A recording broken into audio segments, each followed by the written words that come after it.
सावन का महीना प्रारंभ हो चुका था। इसी विषय पर भगवान शिव और देवी पार्वती कैलाश पर विराजमान वार्तालाप कर रहे थे।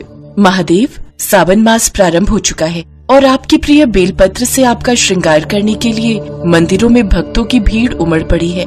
हाँ देवी पार्वती, मुझे बेलपत्र अति प्रिय है और बेलपत्र से मुझे बहुत शांति मिलती है।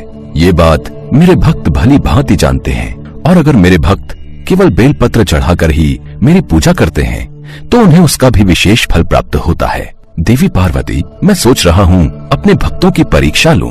विचार तो अच्छा है स्वामी, पर आप ऐसा क्या करेंगे? देवी पार्वती, भक्त मुझे जो बेलपत्र चढ़ाते हैं मैं वही बेलपत्र बेचने वाला बनकर धरती पर अपने भक्तों की परीक्षा लूंगा। इसलिए मैं कुछ समय के लिए धरती लोक पर जा रहा हूँ। स्वामी, ये विचार अति उत्तम है, आपको अवश्य जाना चाहिए।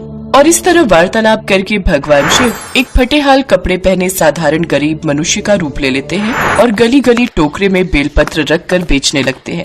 बेलपत्र ले लो भाई, बेलपत्र ले लो बहन। सुनो, वो जो तुम बेलपत्र बोल रही थी ना, इसी से लेने क्या? कैसी बातें कर रहे हो जी? इसका हुलिया तो देखो, फटेहाल कपड़ों में न जाने कौन है। मुझे तो कोई भिखारी लगता है, कहीं किसी मंदिर में चढ़े हुए बेलपत्र इकट्ठे करके लाया होगा और वही हमें बेच रहा होगा। नहीं बहन, ये बिल्कुल ताजे पेड़ के टूटे हुए ही बेलपत्र हैं। खरीद लो ना भाई। नहीं लेना, एक बार बोल दिया, जाओ आगे जाकर बेचो। शिवजी तो रूप बदलकर भक्तों की परीक्षा ले रहे थे, पर अनजान मनुष्य उन्हें पहचान ही कहाँ पाए। सब उन्हें उस फटेहाल मैले कपड़ों में देखते तो आगे निकल जाते।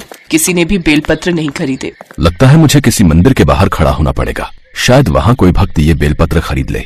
शिवजी बेलपत्र का टोकरा उठाए शिव मंदिर के बाहर बैठ गए। बेलपत्र ले लो भैया, बेलपत्र। अरे मेरे पास तो कोई आ ही नहीं रहा, कुछ देर और प्रतीक्षा करता हूँ। ओए, अपना टोकरा उठा और कहीं और जाकर अपने ये बेलपत्र बेच, मेरी दुकानदारी खराब मत कर, जा यहाँ से। भैया, मैं तुम्हारी दुकानदारी कहाँ खराब कर रहा हूँ? मैं तो एक तरफ बैठा हूँ और देखो, मेरे से तो कोई भी बेलपत्र नहीं खरीद रहा, सब तुम्हारी दुकान पर ही तो खड़े हैं। हाँ तो तू क्या समझता है? तुझ भिखारी से कोई बेलपत्र खरीदेगा? अरे शिव मंदिर में पूजा के लिए साफ सुथरे अच्छे बेलपत्र की जरूरत होती है। किसी गरीब से खरीद कर कोई भी भक्त बेलपत्र नहीं चढ़ाता, समझे? सब बढ़िया पूजा की दुकान से ही लेते हैं, समझे? न जाने तू कब से नहाया नहीं है, अपना होलिया तो देख। अब एक मिनट भी यहाँ रुका तो मंदिर के पुजारी बाबा को बुलाकर यहाँ से हटवा दूंगा, समझे? जाता हूँ भाई, जाता हूँ। भोलेनाथ तुम पर कृपा करें। शिवजी अभी वहाँ से जा ही रहे थे कि तभी भोला नाम का एक गरीब मजदूर ये सब देख लेता है और वो शिवजी के पास आता है। भैया रुको, मुझे पूजा के लिए बेलपत्र खरीदने हैं। भैया, तुम मेरे बेलपत्र खरीदोगे? हाँ भैया, मैं बहुत देर से देख रहा हूँ कि कोई भी तुमसे कुछ नहीं खरीद रहा। ऐसे तो शाम हो जाएगी, मुझे तो वैसे भी बेलपत्र लेकर घर जाना ही था, तो क्यों ना तुमसे ही खरीद लूं। अच्छा, तो तुम बेलपत्र चढ़ाकर शिवजी की पूजा करोगे, ये बहुत अच्छी बात है। पर तुम मेरा हुलिया देखकर भी ये बेलपत्र खरीद रहे हो।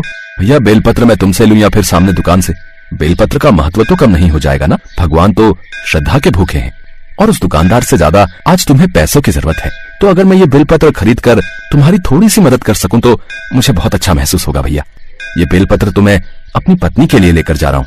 वो भगवान शिव की बहुत पूजा करती है और हर वर्ष सावन के व्रत करती है। इस वर्ष व्रत नहीं कर पाई, इसलिए घर पर ही पूजन कर रही है। अच्छा, इसका क्या कारण है भाई? मेरी पत्नी गर्भवती है, बस कुछ ही दिनों में हमारे घर बच्चे का जन्म होने वाला है, इसलिए मैंने ही अपनी पत्नी शोभा से कहा कि वो घर पर ही शिवजी की पूजा कर ले। मैं उसके लिए बेलपत्र खरीदने ही निकला था, अचानक तुम पर मेरी नजर पड़ गई। पर क्या भैया, तुम बेलपत्र नहीं खरीदोगे? नहीं, ऐसी बात नहीं है, मेरे पास बस 7 ही रुपए हैं। तुम मुझे 7 रुपए के बेलपत्र दे दोगे?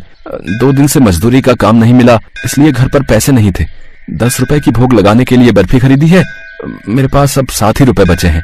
अरे भैया, एक काम करो, तुम ये सारे बेलपत्र ले जाओ। वैसे भी मैं घर ही जा रहा था, अब कल ही बेचने के लिए आऊंगा, शायद कल और कमाई हो जाए। तुम मुझे कल इन बेलपत्र के पैसे दे जाना, मैं तो यही बैठता हूँ। बहुत बहुत शुक्रिया भैया, मैं कल तुम्हें पैसे दे जाऊंगा, ठीक है? बताओ, है पहले ही भिखारी है और मुफ्त में बेलपत्र दे रहा है। पता नहीं कैसे कैसे लोग हैं भैया इस दुनिया में है। मंदिर के बाहर दुकानदार उन पर हंसने लगा। शिवजी मुस्कुराए और वहाँ से चले गए। भोला भी बेलपत्र लेकर घर आ गया। घर आकर उसने अपनी पत्नी शोभा को सारी बात कही। आपने ये बहुत अच्छा किया, साथ ही साथ भला हो उस बेलपत्र वाले का जिसने आपको बिना पैसे के ये इतने सारे बेलपत्र दे दिए। इनमें से कुछ भगवान को चढ़ाकर बाकी रख देती हूँ, रोजाना की पूजा में काम आ जाएंगे। भगवान शिव और देवी पार्वती कैलाश पर विराजमान थे और वो मुस्कुरा रहे थे। भगवान शिव तो भोला की दयालुता का फल उसे प्रदान कर ही चुके थे। उन बेल पत्र को सोने के बनाकर अगले दिन शोभा और भोला जब सोकर उठे, शोभा पूजा के लिए टोकरी में से बेलपत्र लेने लगी तो वो हैरान रह गई। सारे बेलपत्र सोने के बेलपत्र बन चुके थे। सुनो जी, ये क्या चमत्कार है? ये बेलपत्र तो सोने के बन गए, ये कैसे हो सकता है? हाँ शुभा, ये तो सोने के बन गए। वो आदमी कौन था जिसने मुझे ये चमत्कारी बेलपत्र दिए? शोभा, मैं अभी आता हूँ। भोला मंदिर में उस आदमी को ढूंढने लगा, पर उसे वो बेलपत्र बेचने वाला आदमी कहीं भी नजर नहीं आया। भोला की आंखों में आंसू आ गए। रात को सपने में भगवान शिव ने भोला को दर्शन दिए। भोला, मैं तो परीक्षा लेने के लिए धरती पर आया था। तुम बहुत दयालु हो। तुमने मुझे एक साधारण बेलपत्र बेचने वाला समझकर उस समय मेरी मदद की जब किसी ने भी मेरे से बेलपत्र नहीं खरीदे। मैंने उसी दयालुता का फल तुम्हें प्रदान किया है। अब तुम इन सोने के बेलपत्रों को बेच लेना। तुम्हारी गरीबी के दिन अब दूर